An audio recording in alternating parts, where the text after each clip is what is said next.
Hello. हा बोला. हा, स्वामी समर्थ आहे. श्री स्वामी समर्थ दादा बोला. हा, आपल्याला आहे ना, हम्म. आपलं मागे एकदा बोलणं झालं. मी 2 वर्षापासून स्वामी सेवा करतोय. हा हा हा. अक्कलकोटला आपलं जाणंच नाही झालं बऱ्याच दिवस. बरं. हा. एक दिवस अशी येऊ आली. आता उद्या 8 दिवस होते अक्कलकोटला गेलो. बरं. हा. आमच्या इथं मठ आहे. मी माझ्या कामाकरता गेलो ना, ते ध्यानात आलं मठात जाऊन येऊ बुवा आपण. 2-3 महिने अच्छा झाले अच्छा. गेलोच हा नाही. हा हा हा. मठात गेल्याच नंतर आमच्या स्वामी पैसे बसलो 1 तासभर. हा हा हा. निघायच्या टायमाला ते म्हणे आपली ट्रिप आहे म्हणे शुक्रवारी. हा हा हा. मग आम्ही ट्रिपला गेलो. 4 दिवस होतो आम्ही. अक्कलकोट, हा. गाणगापूर, तुळजापूर. अरे वा. मला 1 वर्षापासून जाऊन ते स्वामी चरित्र आहे का, हा पारायण हा. करायचं होतं. अच्छा. हा पण हा. मला मला ते पुस्तक इकडं कुठं भेटानाच. हा हा हा हा. आणि तिथं नेमकी गेल्यावर काय झालं, आपले ते साधू लोक असतात ना तिथं मंदिरासमोर, हो देवासमोर. हो हो. त्या आम्ही 55 जण होतो. अच्छा. हा. एवढ्या जणातून ते मी तिथं गेलो. ते म्हणे बाळा इकडे म्हणे, मला हाका बोलवलं. हा. त्यांनी बघा. त्यांच्या स्वतः त्यांनी हा. त्यांचं स्वतः हाताने माझं डोकं टेकवलं आणि माझ्या पाठीवर थाप मारली. वा. आणि किती मग छान स्वामी दादा. याला हा भाग्य लागतं. हा, भाग्य म्हणजे तुम्हाला सांगतो, मी इतकं व्हायला गेलो होतो. म्हणजे. लयच व्हायला. मी दारू लय पित होतो ताई. अरे बापरे. बापरे. हॅलो. मग दादा काय केलं? 2 वर्षापासून इतकं म्हणजे साधू संतांची वेड लागले मला. तर स्वामीचं इतकं वेड लागलंय.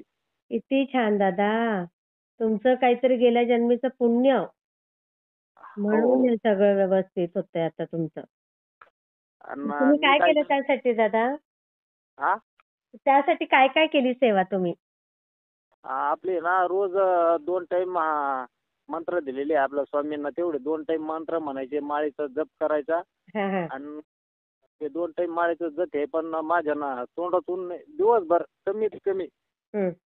100 ते 150 वेळेस नुसतं स्वामीचंच नाव निघत असं. कामात असू, कुठं गाडीवर असू, कुठं गावाला चाललेलो असू, अरे जेवताना वा. असू, अरे वा. स्वामीचंच नाव आहे. किती सुंदर किती सुंदर. आणि मला एक विचारायचं होतं ताई. हा आपल्याला आहे ना, मी स्वामी चरित्र 21 अध्यायचा ग्रंथ आणलेला आहे ना. हा. आता मला ते ग्रंथ पारायण चालू करायचंय. मग ते कसं करायला पाहिजे भाऊ आता? त्याच्यात सगळं दिलेलं आहे दादा. कधी सुरू करायचं काय ते नीट वाचा. सगळं हा हा. कळेल तुम्हाला. रोजचे 3 अध्याय वाचायला सुरुवात करा गुरुवारपासून. रोजचे 3 अध्याय वाचायचे ना? हो हो. हा दादा मी समजा शेअर करते हा दादा.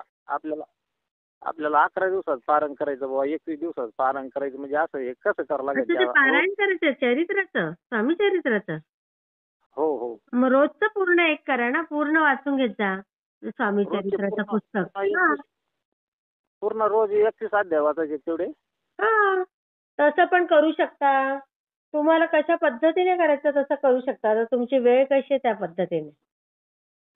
नाही नाही, मी आता त्या पारायण मला असं कडक करायचंय. मी एकदा बसलो ना, हा. तर पूर्ण पारायण केल्यावरच उठणार आहे मी. 8 दिवस. हा हा. सगळं रोज रोज 31 अध्याय वाचायचे ना? हा. फक्त सकाळी हो उठून हो. ते लवकर वाचायचे आणि तारक मंत्र ते माळ जपा आणि स्वामी समर्थांची माळ जपा. तुम्हाला तारक मंत्र 1 वेळा किंवा 11 वेळा कसं बोलायचं तसं बोला. हा, नाही नाही, पण मला आहे ना, आम्हाला माझा आता दूध धंदा आहे, मला सकाळी जमत नाही.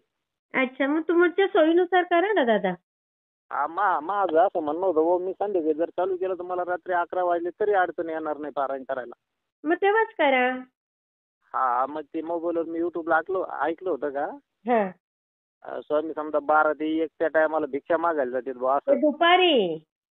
हा हा हा. मग मी ते म्हणत होतो. रात्री थोडी जातात ते. हा, मग संध्याकाळी 6ला जरी चालू केलं हो समजा, मी माझं हो हो हो. हा संध्याकाळी दादा. 11 वाजता तर आपलं पारायण होऊ शकतं ते. हो हो हो. मी शेअर करते हा दादा. हो हो हो. श्री स्वामी समर्थ. स्वामी